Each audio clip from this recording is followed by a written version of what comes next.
I still remember the way Ethan used to toss me his spare house key like it was a joke.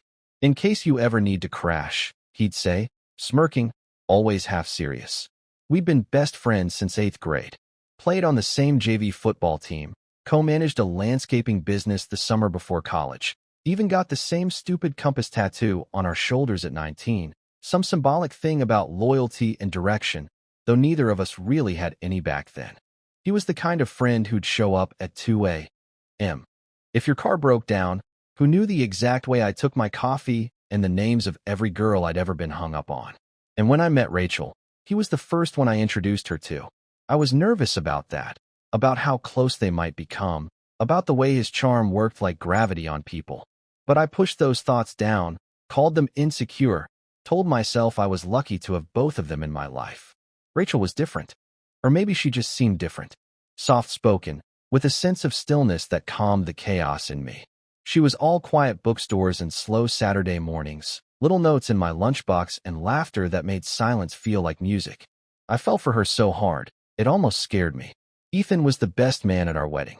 He cried harder than I did during the vows. Looking back, there were signs. Not the obvious kind. No lipstick on collars or late-night phone calls. It was subtler than that.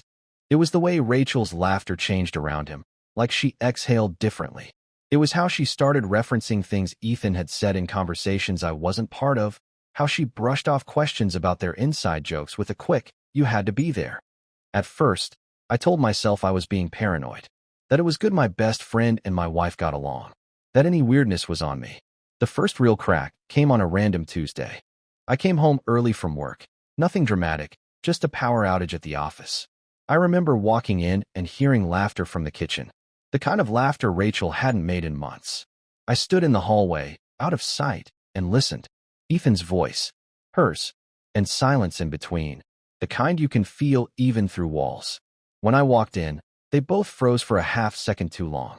She said Ethan had just dropped by to borrow a charger. He held up a phone as proof, as not quite meeting mine. I didn't say anything. I just smiled, offered him a beer, and let the conversation roll past me like a current I wasn't strong enough to fight. I told myself if something was really happening, I'd know. I'd feel it. But sometimes betrayal doesn't come in daggers. It comes in paper cuts. Small, accumulating pains you learn to live with until you're bleeding from places you didn't know had opened. One night, maybe a month later, Rachel left her phone face up on the couch. She was in the shower. I wasn't planning to look, not really. But it buzzed. And I saw the name. Ethan. I don't know what I was expecting. Maybe some harmless joke. Maybe a shared meme. But it was a photo. Her feet in his lap. A wine glass in her hand. Captioned, "Missed this." I didn't open the thread. I just put the phone down. Sat there staring at the TV, not seeing it. My heartbeat was slow. Heavy. Like my body already knew what my mind wasn't ready to admit. That night, I said nothing. I kissed her forehead before bed. I told her I loved her. She smiled like she meant it. A week later, Ethan asked me to meet him for drinks. Said he had something to tell me. I imagined 1,000 things, none of them the truth. Not that he'd fallen in love with my wife. Not that it had been going on for almost a year. Not that they hadn't meant for it to happen, but somehow it just did. I sat there at the bar, gripping my glass like it was the only thing keeping me from drifting away. "I'm sorry," he said. "We tried to stop, but it just kept happening." I asked him if he loved her. He didn't answer right away. That was all the answer I needed. I didn't throw a punch. Didn't yell. I just stood up, left my drink untouched, and walked out into the night. Rachel didn't try to deny it. When I came home and asked, she cried. Said she was confused. Said she still loved me, but she loved him too. I moved out the next morning. No drama. Just silence. A bag and a goodbye she didn't know how to answer. The following months were hard in a way I can't put into words. My best friend and my wife had chosen each other. Every mutual friend picked a side. Most picked theirs. I moved into a small one-bedroom across town. Worked. Ate takeout. Slept too little. Woke up too early. It was Ethan's sister, Lily, who reached out first. She said she was sorry. Said she'd heard. And she didn't want me to feel like I was alone in all this. We grabbed coffee. Just to talk. Funny thing, Lily had always been around, but I'd never really seen her before. Not like this. Not as someone who knew betrayal firsthand. She'd been cheated on too, years ago. We shared stories. Pain. Laughter. She didn't ask me to move on. She just let me be where I was. One coffee turned into weekly walks, then weekend hikes, then dinners that stretched long into the night.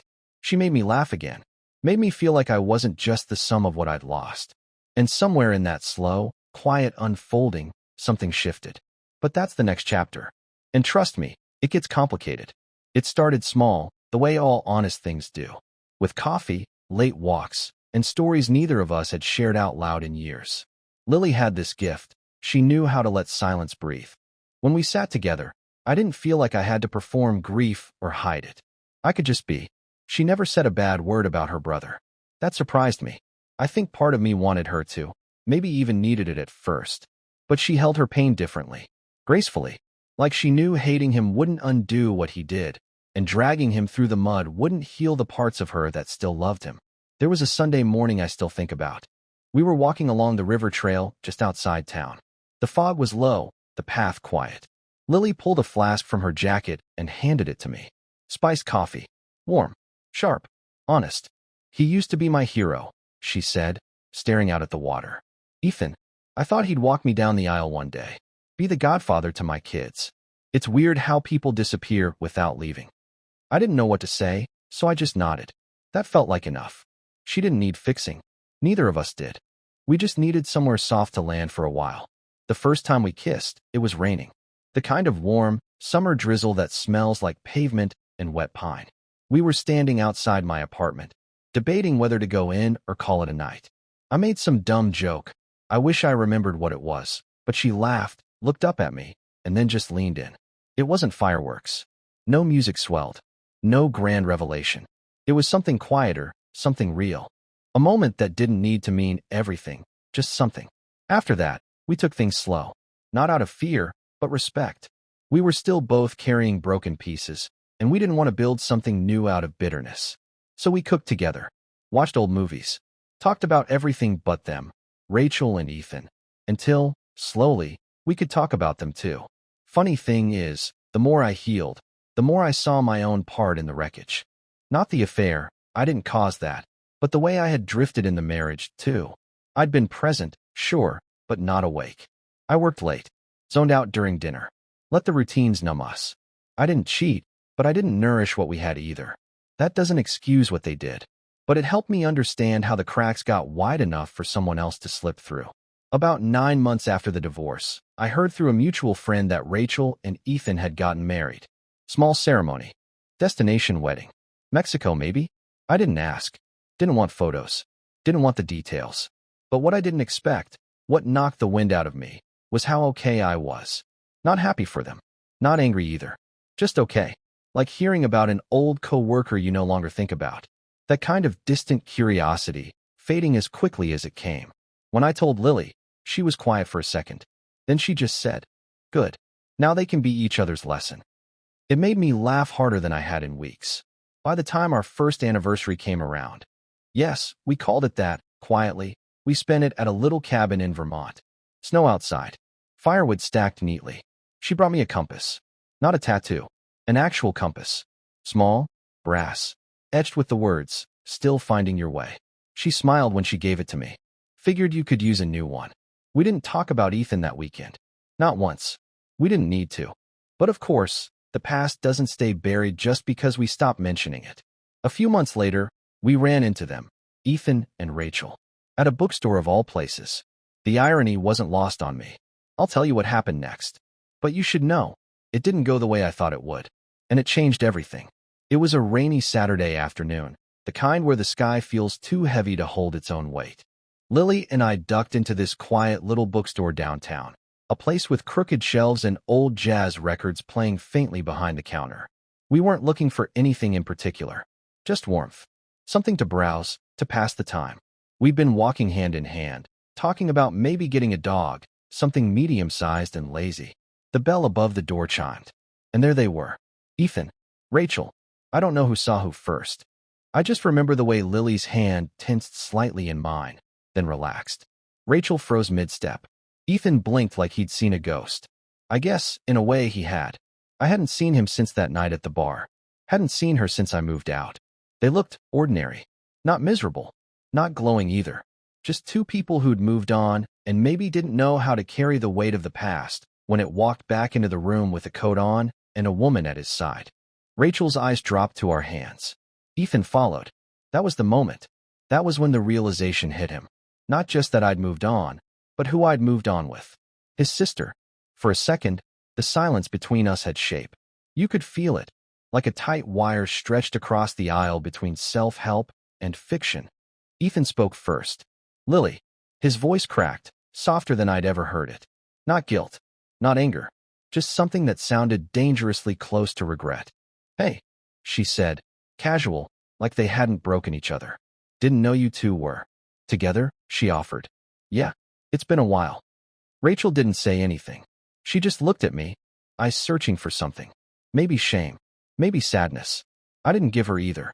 I nodded politely. Hope you're both well. Ethan nodded too. Yeah. No one asked how long. No one asked why. The questions were too loaded, too close to bones we'd already broken and said again. Lily broke the tension with a quiet. Well, we should keep looking before it closes. We moved past them, and I felt Ethan's eyes follow us the way people stare at something they don't quite believe is real. I didn't turn around, but I didn't need to. I could feel the weight of that moment. Years of friendship, betrayal, healing, all folding into 30 silent seconds between two bookshelves. Outside, the rain had stopped. We didn't say much at first, just walked. Then Lily looked up at me and said, "You handled that better than I would have." I smiled. I think that was the first time I didn't feel small around them. She nodded. Because you're not.